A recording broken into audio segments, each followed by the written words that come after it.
তার TikTok ID মনে হচ্ছে 20টার উপরে। এক টিকটকের আইডি সে চালায়। 2 কাটা জায়গা লিখে 5 কাটা জায়গা লিখে দেয়, তাহলে আমি আমু। লোকেশন দিছে। আর খালি সিম চেঞ্জ করতে আছে। খালি মনে হয় 10টা সিম চেঞ্জ করছে। একটা পুরুষ একটা স্ত্রীর কাছে কি চায়? বাস সেটা হ্যাঁ, ঠিক আছে। ওইটার কারণে সে দেবে না। স্যার উড়ো ভাব। আপনি বললেন আপনার স্ত্রী আপনি না জানাই কোথা থেকে চলে হ্যাঁ। গেছে আসে, তখন আপনি কোথায় থাকেন? তখন আমি খুলনায় আমার সাহেবের শ্বশুর বাড়িতে গেছি। খুলনায় গেছেন? খুলনায়। আপনার স্ত্রী কবে গেছে আপনি? এটা হচ্ছে 25 সালের নভেম্বর মাসে। আপনি শুনলেন কি কার কাছে? এক নানি আছে, বিডিআর নানি। সে ফোন করে বলছে, ও আমার আবার ফোন দিয়া বলছে যে আমি গেলাম, তুই থাক। এই কইয়া চলে গেছে। যাওয়ার পরে কোথায় গেছেন? আর কোথায় গেছে এটা জানি নাই। পরবর্তীতে শুনি চিটাং গেছে। তার 3 দিন ওখানে থাইকে আসছে। 3 দিন থাইকে আসার পরে ওরা সবাই বুঝাই হুনাইয়া ওরে আনছে। আমি আবার অসুস্থ হয়ে পড়ছি এই মানসিক টেনশনে। বাচ্চা দুইটা থুয়ে গেছে টেনশনে। পরে বুঝাই হুনাই আসছে, আসার পরে রইছে। রওয়ার পরে মিলাই দিছে আমাদের। দেওয়ার পরে সে পরের দিন আবার মোবাইলে একজনের সাথে কথা বলছে। কে সে? লিমা। কার সাথে কথা বলছে? কার সাথে কথা বলছে এটা আমি জানি না। আপনি জানেন কিভাবে কথা বলছে? আমি দেখছি ও আরেক বাড়িতে বইয়ে কথা বলছে, আমি দেখি কথা বলে। পরে আমি ওরে জিজ্ঞাসা করি, তুমি কার সাথে কথা বলো? কয় কেউর সাথে কথা বলি না। আমি কেউর সাথে কথা বলা যাবে না। এই পরবর্তীতে মিল্লা গেছি। আমি চলে যাওয়ার পরে আমি ওর সাথে মোবাইলে যোগাযোগ করি। আগে ধরেন ফোনে দিনের মধ্যে ধরেন 3 বার 4 বার ফোন দিতাম, তখন আমি সারাদিন ওকে ফোন দিচ্ছি। তারপরও সে বিভিন্ন ওই রাত্রে ওর ঘরে যায়, আবার রাত্রে হেই সুন্দরীর মার সাথে হেই আসা যাওয়া করে। পরে আমি হঠাৎ করে ঢাকা বসে মানসিকভাবে অসুস্থ হয়ে পড়ি। 2 মাসের বেতন ফালাই থুই আমি বাড়ি আসছি। বাড়ি আসার পরে আমার শরীরের ভিতরে একটা জ্বালা যন্ত্রণা হয়েছে। মানে মানসিকভাবে এত একটা টেনশন, খুব জ্বালা যন্ত্রণা করতেছে। ওর সাথে একটা সামাজিকভাবে আপনারা আমি বলি, রাত্রে 12টা বাজে একটা স্ত্রীর সাথে স্বামী কি চায়? স্বামী কি চায়? এটা আপনারা বুঝে নিবেন।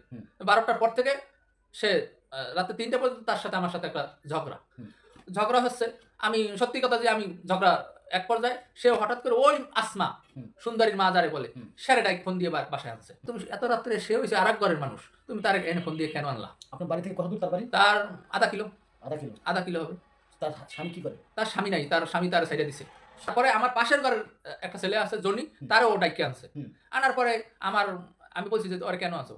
আনার পরে আমি ওরে এক পর্যায়ে যে তুই কেন আনলি আরে?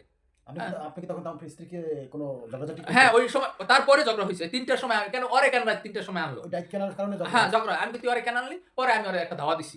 ধাওয়া দেওয়ার পরে ও দৌড়াইয়া যাই আরেকবারই উঠছে। আর আমি ওই বেডির কই, আপনি এই মুহূর্তে এই রাত্রে কেন আসছেন? কি কারণে আসছেন?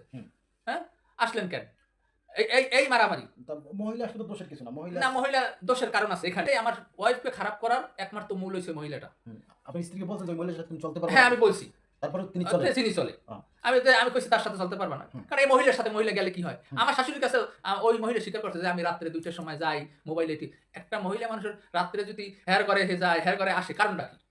তারপরে তার সাথে এমন একটা মিলামেশা, বুঝানি একটা খুব একটা খারাপ নজরের একটা চলাফেরা। ঝগড়াফেটি হয়েছে। আমি আমার বউরে একটা ঘুষিও দিইনি, একটা পিটানো দিইনি। যে মিথ্যা কথা বলে এগুলো লড়ান দিছি। ও আরেকবার উঠানে পড়ছে। আমি ওর ঘরে টাইনে আনা দিছি, আনতে চাইছি। পরে আমি ঘরে আইছি।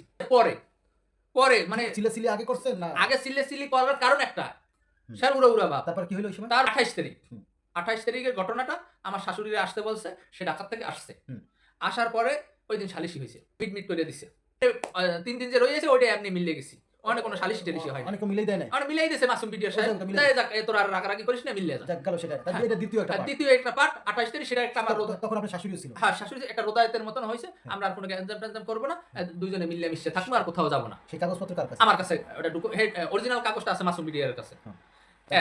2 নম্বরে তারপরে এরকম গেছে কোনো আমাকে চলতেছে, কোনো মিলমিশ চলতেছে। 28 তারিখের পরে মিলে গেছি, বুঝলেন? মিলে যাওয়ার পরে ও উড়া ভাব। তারপর ও আমার সাথে ভালো একটা স্বামী স্ত্রী। ও কি চায়? আমি ওই সময় 5টা 3 পিস নিয়েছি ওর জন্য। 5টা 3 পিস 5400 টাকা নিয়ে আসছি। আইনা ওরে দিছি। ওই এত ভালোবাসা, রাত্রে কথা বলে না, ঠিক মতন করে না। ওরে আমি খুব মিলানের জন্য অনেক চেষ্টা করতেছি, পারছি। 3.5 লাখ টাকা ওর অ্যাকাউন্টে, লিমার অ্যাকাউন্টে আমার 3.5 লাখ টাকা। 3.5 লাখ টাকা পাইছেন কোথায়? আমি চাকরি বাদা করছি, সেই টাকা আমি বিদেশ গেছিলাম, এই সময় টাকা দিছি। তারপর চাকরি বাদা করছি। বিদেশ থেকে টাকা পাঠাইছেন কিভাবে? বিদেশ থেকে আমি টাকা, আমার আকামা ছিল না, আমি বিকাশের মাধ্যমে টাকা পাঠাইছি।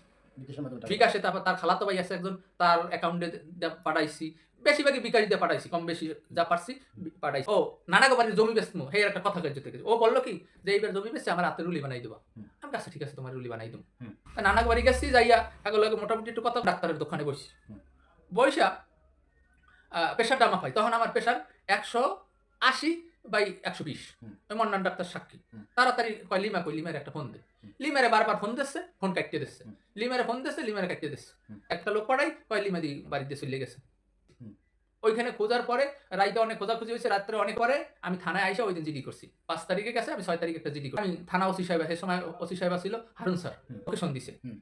আর খালি সিম চেঞ্জ করতে আছে খালি মনে হয় 10টা সিম চেঞ্জ করছে হুম। এই সিম হালাই দিয়ে আরেক সিম ঢুকায় এই সিম দিয়ে আরেক সিম পরে হারুন স্যারের লাগে ওসি স্যারের সাথে কথা বলছে লিমা বলছে হ্যাঁ। যে সে আমারে কি রাত্রে পার্সোনালি সারাদিন জ্বালায় এইটা হুম। তার টিকটক আইডি মনে হচ্ছে 20টার উপরে হুম।